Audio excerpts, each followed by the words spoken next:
What if the person you loved most fell ill, and you became utterly convinced they were no longer human, that a monster had taken their place? This isn't folklore. This is the horrifying true story of Bridget Cleary, the woman they called the last witch burned in Ireland. Our story begins in 1895 in the fog-choked village of Ballyvadlea, County Tipperary. This was a place where ancient fairy forts loomed like silent sentinels in the mist, where the air was thick with peat smoke and whispered legends.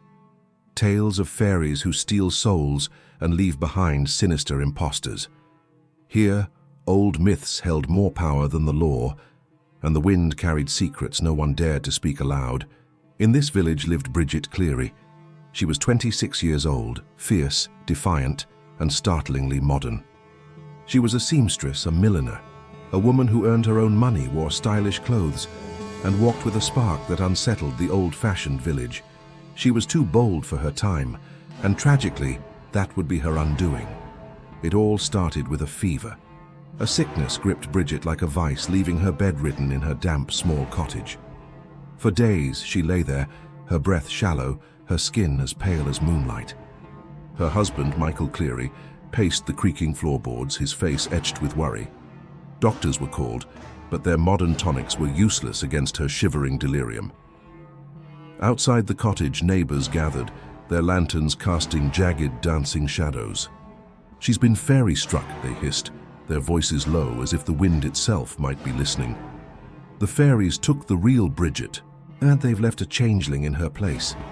A changeling, a fairy creature disguised as a human. Michael scoffed at first, his laugh brittle and nervous. But as Bridget's illness worsened, his certainty began to crack. Her voice changed, becoming a guttural murmur that wasn't her own. Her smile twisted into something unfamiliar, like a mask slipping. Doubt, cold and sharp, began to gnaw at his soul. What if they were right? What if the woman in his bed was not his wife? Desperate, Michael turned from medicine to faith and folklore. First, he summoned a priest, whose black robes swept through the cottage like a raven's wings.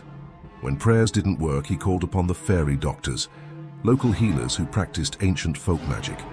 They were gaunt figures, clutching herbs that smelled of damp earth and decay.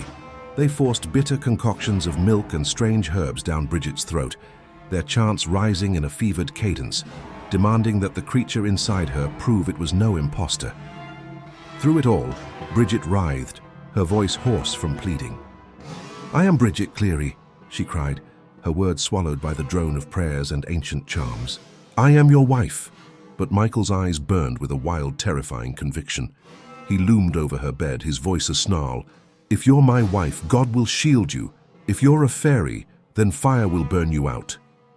The neighbors stood frozen in the cottage, their faces pale as bone in the flickering firelight. No one spoke up. No one moved to help her.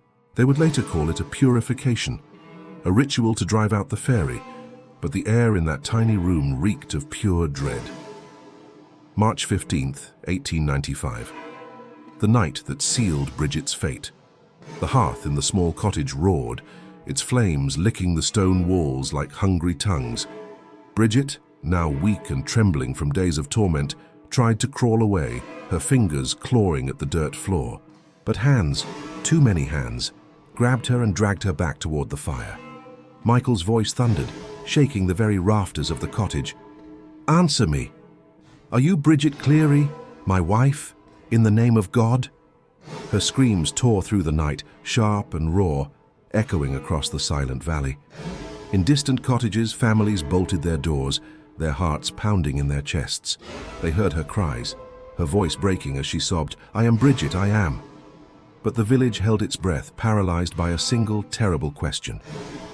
What if she wasn't human? In a final horrific act, Michael hurled lamp oil over her and then threw his wife into the flames.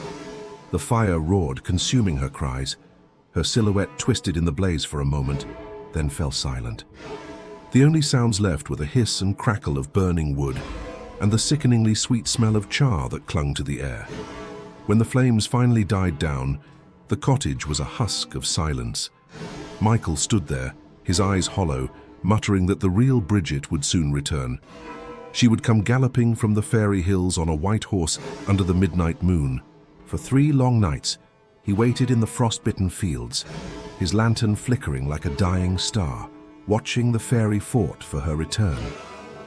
She never came. Days later, the police uncovered her body, half burned, curled in a shallow grave beneath the gnarled roots of an ancient oak tree. When they showed him the remains, Michael stared, his voice a dead whisper. "That's not my wife." The courts, of course, saw it differently. This was no fairy tale, this was murder. Michael Cleary was sentenced to 15 years in prison for manslaughter, his neighbours branded as accomplices. The case sent shockwaves through Ireland. How could a modern nation, on the cusp of the 20th century, birth such a medieval crime? Yet the answer lay in the shadows of Ballyvadlea, where superstition still held the countryside in its iron grip. Even the judge's final words carried a chilling echo of the story. This was a murder, committed in the name of a fairy tale. Bridget's story became a wound that refused to heal. She became known as the last witch burned in Ireland, her name a haunting whisper on the lips of storytellers. Her grave still lies near Ballyvadlea, a simple weathered stone now swallowed by heather and time. Locals swear that on stormy nights, when the wind howls through the ancient fairy forts, you can still hear her voice, a faint, anguished cry carried on the gale. I am Bridget Cleary. It's a chilling reminder that some fires never truly die, and some ghosts, born from fear and folklore, burn eternal. Thank you so much for watching. If you found this story as haunting as I did, please like this video and subscribe for more deep dives into the dark corners of history. We'll see you next time.